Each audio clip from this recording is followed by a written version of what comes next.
கர்த்தருடைய பரிசுத்த நாமத்திற்கு ஸ்தோத்திரம் உண்டாவதாக. இன்று கர்த்தருடைய வார்த்தை, உத்தேசத்திலே யோபு என்னும் பேர் கொண்ட ஒரு மனுஷன் இருந்தான். அந்த மனுஷன் உத்தமனும் சன்மார்க்கனும் தேவனுக்கு பயந்து பொல்லாப்புக்கு விலகனுமாய் இருந்தான். யோபு 1வது அதிகாரம் 1வது வசனம். ஆமீன். கர்த்தர் இந்த நாளையில சொல்லுகிற வார்த்தை என்னன்னா, யோபு என்னும் ஒரு மனுஷர் இருந்தாரு.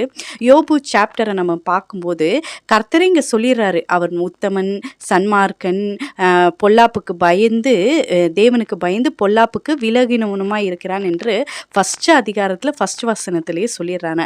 ஆனால் பிசாசு சோதிக்கிறதுக்காக உத்தரவு கேட்குறான். உத்தரவு கேட்டு யோபுவோட எல்லாவற்றையும் ஒரே நாளில் யோபுவோட குமாரர், குமாரத்தி, வீடு எல்லாவற்றையும் எடுத்து அவனுக்கு ஒரு பெரும் துயரத்தை அப்படியே புழுதியை அள்ளி கொண்டு தலையில் போட்டுக்கொண்டு யோபு உட்கார்ந்து கொண்டிருக்காரு.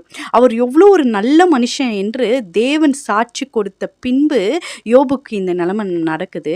அப்போ எல்லாருமே 4 ஃப்ரெண்ட்ஸ் வராங்க, நண்பர்கள் வராங்க. எல்லாருமே யோபுவை பற்றி தவறாக பேசுகிறாங்க. இவன் ஏதோ செஞ்சுருப்பான், அதனால தான் இவனுக்கு இப்படி நடந்திருக்கு அப்படின்னு சொல்லிட்டு.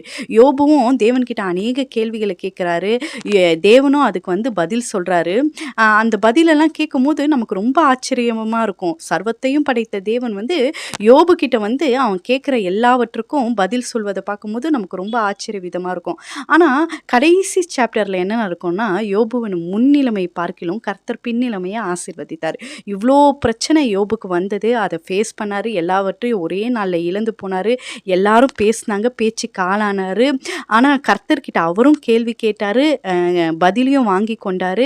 ஆனால் அதோட முடிவு என்னன்னா, அவர் முன்னிலைமை பார்க்கிலும் யோபுவின் முன்னிலைமை பார்க்கிலும் கர்த்தர் பின்னிலைமை ஆசீர்வதித்தார். இன்னைக்கு நம்மளும் எல்லாவற்றையும் இழந்து போயிருக்க நிலைமையில இருக்கலாம். ஆனால் தேவனே சாட்சி கொடுத்திருப்பாரு. ஆனாலும் அதற்கு எதிர்மறையான காரியங்கள் நடக்கும். கர்த்தர் என்ன சொல்றாருன்னா, முன்னிலைமை பார்க்கிலும் தேவன் பின்னிலைமை ஆசீர்வதிப்பார். கர்த்தர் இந்த வார்த்தைகளை ஆசீர்வதிப்பார். கேட்ட யாவரும் ஆசீர்வதிக்கப்பட்டவர்கள். ஆமீன், ஆமீன். ஹல்லேலூயா.